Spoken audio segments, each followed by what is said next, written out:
Hey Vince, how you doing, brother? Appreciate the shout out and all the support that you've given me all these years. You've got all the CDs. You went to see Rainbow twice. You went to see Purple with me in it. Man, I appreciate it. Really, I do. And your question is kind of it's baffling, really, because there's so many solos both of these guys have taken all their lives. It's hard to choose. So I'm going to be biased for Malmsteen, and I'm going to choose one off the Odyssey record that I did with him. I think he was playing great in those days. Some people would disagree because they like him to do a lot faster stuff, but he played with feeling. He had construction. He had melody.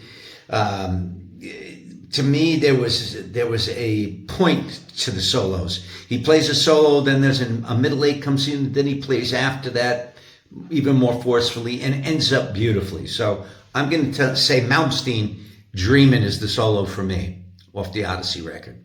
Now, as far as Blackmore, look, he has constructed solos like Highway Star. It's probably one of the most famous solos, in rock today. And it's completely constructed, if you know what I mean. There's specific parts to this. There's no improvisation.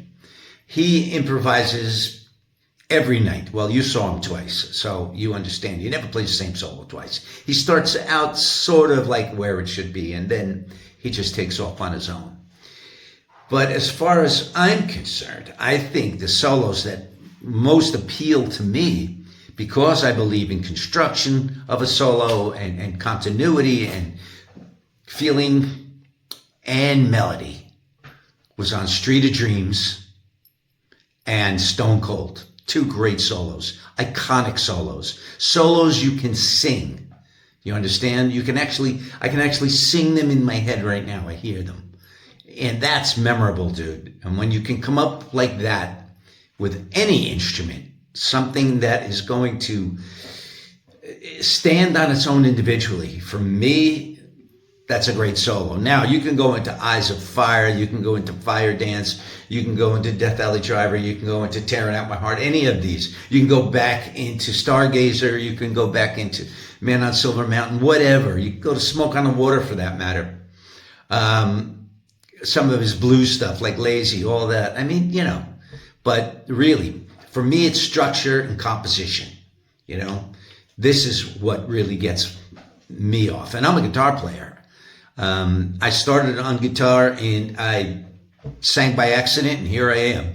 So, and I had the good fortune of actually playing guitar on stage with Blackmore. He gave me a scallop neck Strat, and the rest is history. So I even played the Smoke on the Water lead, believe it or not. One night he walked off and threw me the guitar, and I played the lead. He was like, good job, drinking a beer. Pretty funny stuff. But anyway, I hope that kind of answers your questions. A solo is subjective, and I'm sure everybody's got a different answer. But once again, dude, I appreciate your love and support. Hey, for that matter, behind me, that's the original oil painting of Belly of the Beast. I hope you got that record too, and you spin it, because it rocks. Trying to send a message out there to everybody. Not sure what the next album will be like, but this one here, that's a burner.